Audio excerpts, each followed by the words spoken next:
Hello, welcome to a new video. I hope you're all well. I hope you're staying warm. It's really cold here today. But yeah, I thought I would talk to you this morning about where I'm at with my art, because if you were around the last few months then you'll know that I was taking, well I still am, taking the mastery programme by the Milan Art Institute, and the confession is I fell so far behind towards the end of last year, it was ridiculous. So I got to the point where I had finished all the lessons about painting and experimenting with lots of different mixed media art supplies and that sort of thing. And then the next stage is to produce your portfolio, which is to be about between 20 and 30 pieces of work in a cohesive style. So that's where I sort of got stuck.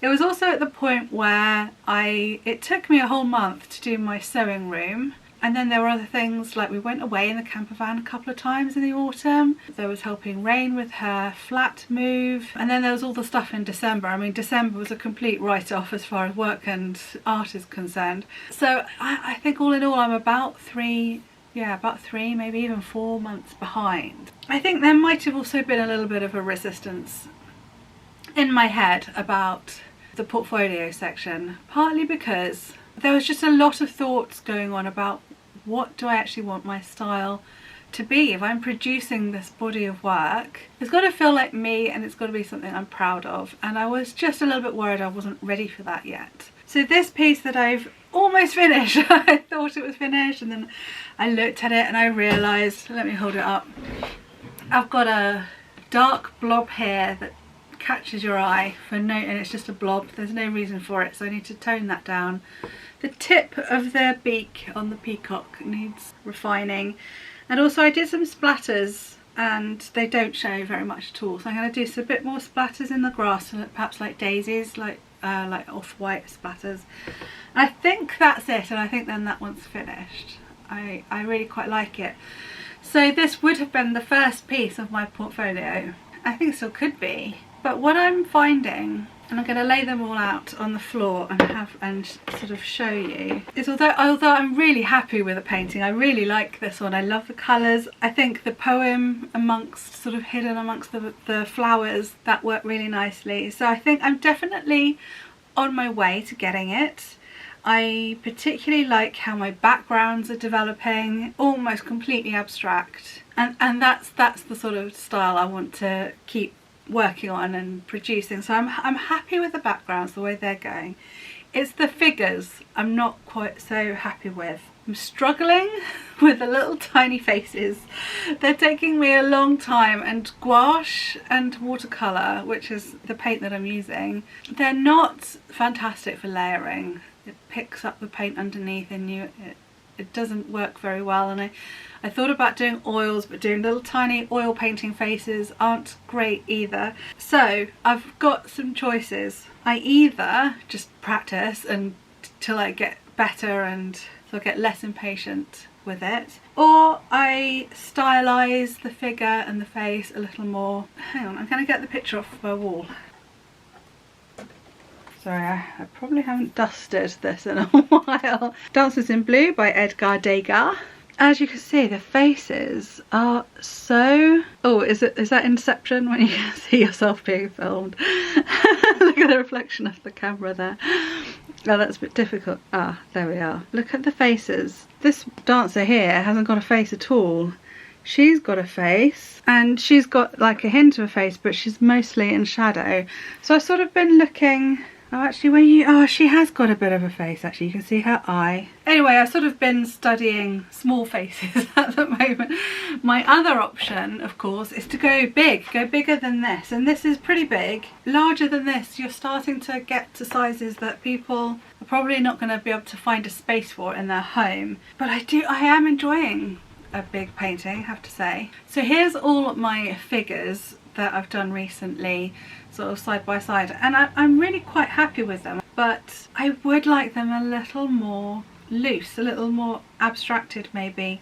Not abstracted, no. I suppose more, I think creative realism is a term that's coming up in the art world, and I suppose that's kind of what I'm getting at. A little more creative with the brush strokes. These two, by the way, are now back from the Art Bank winter exhibition. Obviously they didn't sell, so they are back for sale if anybody is interested, and I'll put the link below to all the art that I have for sale. So what I have decided is that I'm going to take a pause in carrying on creating portfolio pieces, because I've got a feeling I'll just carry on doing something similar. They'll be nice enough and I'll be happy with them, but they won't be quite they won't be quite as creative, I suppose. It's really hard to explain.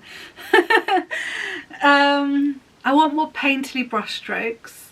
I want a slightly more, I suppose, unrealistic look to them. You know, perhaps unrealistic colours even in the skin tones and that sort of thing. Difficult to explain. I've sort of got a picture in my head, the kind of thing I want to head towards. So I'm going to put aside the canvas boards for now and get my paper sketchbooks out again and figure this out. I'm just going to paint some figures, figure out my figures until I've got it right, and then I will continue with my portfolio. Right, there have been a few arty purchases recently, and I thought you might like to see what I've been getting. Most of these actually I bought before Christmas. I just didn't even have time to unwrap them, let alone use them. So everyone loves an art haul, don't they? So here we go. Here's the bits that I've been buying. Now, first of all, I bought two more palettes. And I know it was only just before Christmas I showed you that I'd bought two of these. Was it two or was it just the one? I can only see the one looking around me. Maybe it was only one to try. What's happening is my gouache is drying out in the palette virtually every time between paintings, and then it becomes pretty much like watercolour. I have to water it down so much to get it working again. It's still fairly opaque, but it's not the consistency that I'm after all the time. Sometimes I do like a wishy-washy background, but sometimes I want to get more of an oil painting look to the foreground. Obviously you can't go too thick with gouache, otherwise it will crack, but still you can get some nice texture going on the surface of the canvas. So I wanted to try an acrylic keep wet palette. Minimises wasted paint, lets you paint for longer, extends the life of your paint, saves money. Well, the saves money bit is not really relevant because I use up I use up all the paint on the palette.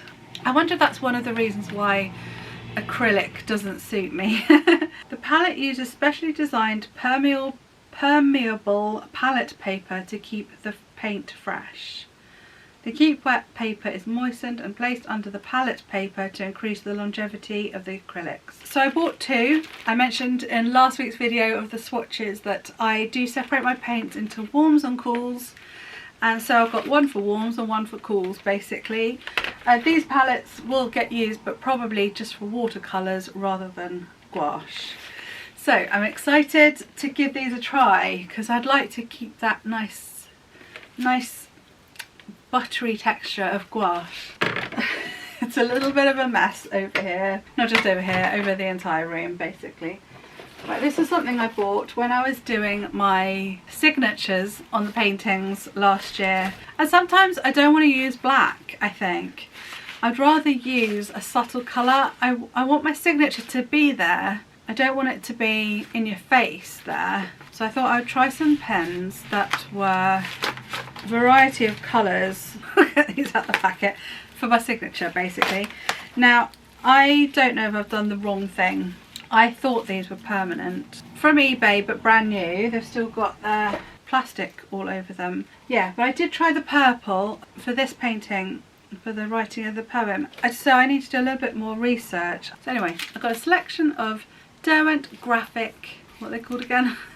Line painters. Okay, this one. So the reason I bought this is because I'm struggling, like I mentioned earlier a little bit, with layering the gouache and getting the highlight in particular, getting that little, if you want a pop of bright white highlight, I'm struggling to get that with the gouache, I'll be honest. So I thought either I have to go over the top with oil and then treat the, when it comes to varnishing, I then have to treat the whole painting as though it's oil, or I find something else. So I thought I would try this. Yeah, it's Dr. P.H. Martin's Bleed Proof White, and I think this was recommended as being a good opaque white, so I'm going to give that a go. And if not, I will try some other white inks, I think, before I go down the oil paint route. Okay, I think this is the only other thing. This big box, it was from Art Discount. I think I got this in the Black Friday sales. Can't remember if it was a particular discount or not, but let's see. I'll be honest, I know one thing that's in here, but not the other. Let's open this up. Oh, I don't remember buying any paint. I bought some paint. That's the first thing on the top. I'd totally forgotten I bought this, and I put it on my Christmas list. So now I've got two, but that's fine. It's titanium white. It's gonna get used. So that's titanium white in the Winsor & Newton Professional Watercolours. Oh. Oh well. Good. I needed some more brown paper for lighting the Rayburn. Oh, these are heavy. Oh, they're a bit smaller. I thought they were going to be bigger. So I'm going to have to let the cat in, meowing away in the background. So I actually had a question from Debbie in the comments of the last video or the video before, asking about the canvas board and using watercolour. I've only ever used one type of canvas board. I just took a punt on a set I found on Amazon. I don't know whether I was just completely lucky and happened to find a canvas board that worked with watercolour, or whether they are often like that.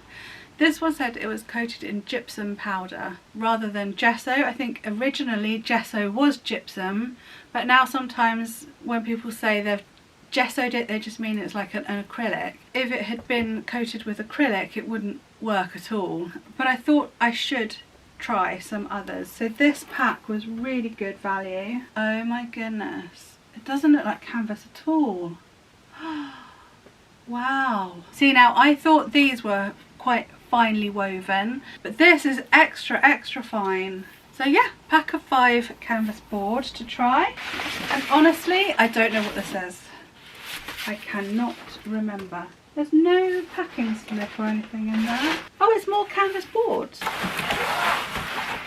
Oh, here we go. So these ones are Frisk Artist Canvas Boards. It only says suitable for oils and acrylics, so it is taking a bit of a gamble. I can always, I've got oil paint left over, and you know how I hate waste. So I will just do a few oil paintings if it doesn't work with my usual gouache. Oh right, okay. Okay, I've just found the packing slip, and these smaller panels, they're watercolour canvas panels, 250 GSM, and they are own branded from Art Discount. That's why the texture is so fine. Oh, I'm excited to try this. I really am. And I will report back on whether they're any good or not. One last purchase I nearly forgot to mention, a pack of ordinary household mini paint rollers. Well, one roller with lots of refill spongy things. Yeah, because I use rollers quite a lot, and I've only got like one hard sort of brayer type ink spreading roller, and then I've got some very soft squishy spongy ones that from a children's pack. So I sort of felt like I needed something in between because I have been enjoying using them. There we are, that little purchase as well. Okay, my last purchase was a bit of an indulgence, and it was actually going to be on my birthday list. But then I was feeling down, I was feeling stressed, all that stuff I don't know if you saw last week. Oh my gosh. The stress with the bathroom. It's not gone away. There's no update as yet. We still haven't had a second plumber out to see if they can find the source of the leak. Oh yeah, let me explain. So the shower upstairs, the plumbing underneath has just failed, and it's just coming right through the ceiling to the bathroom below. So part of the ceiling fell down, and the initial plumber who came out just couldn't get to the plumbing underneath. I am so scared that the entire bathroom upstairs will need to be dismantled. It was only done, actually is actually nearly 5 years ago. It feels like a couple of years ago. That's what COVID did to us, didn't it? You sort of blank out those couple of years completely. Anyway, I was feeling stressed about that, and I thought I just did some, what's it called, therapy shopping and bought the Daniel Smith watercolour Primatek set. I was a little bit influenced. Who was it that left me a message? Somebody mentioned these in a comment, and I thought, oh, I have seen them being used on other YouTube videos, and they look beautiful. Look at the size of the box. They're tiny. I knew they were going to be tiny. I've got 5ml size watercolour tubes. They are tiny. They are tiny, and they are not cheap. I just had a look at my wish list. They had gone down by £10 on Amazon. If you're quick, they're currently £33. £33 for the tiny little paints. That's still a lot of money. But that is £10 less than they were on Amazon for when I added them to my wish list. And I checked around, that's still a lot cheaper. I think the cheapest price I found elsewhere was £39, but they're generally around £42, so yeah. I was quite pleased that I managed to find a bargain in inverted commas, and I can't wait. I will be swatching these today, and I'll add that to this video. So just to give you a little bit of information, it says that they are sourced by our own geologist. These exclusive, unique pigments have amazing and interesting granulating properties and textures, unlike any other paints on the market.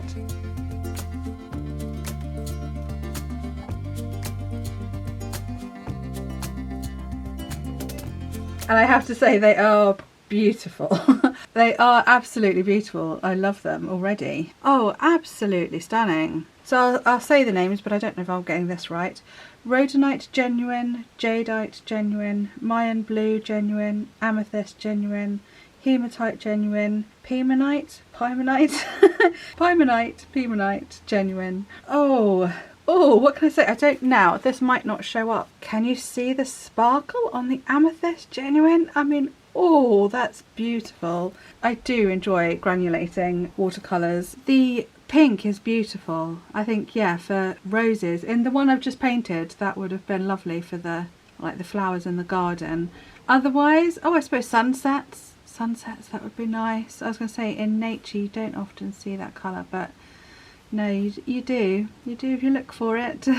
It's a gorgeous green. Love the granulation here and here.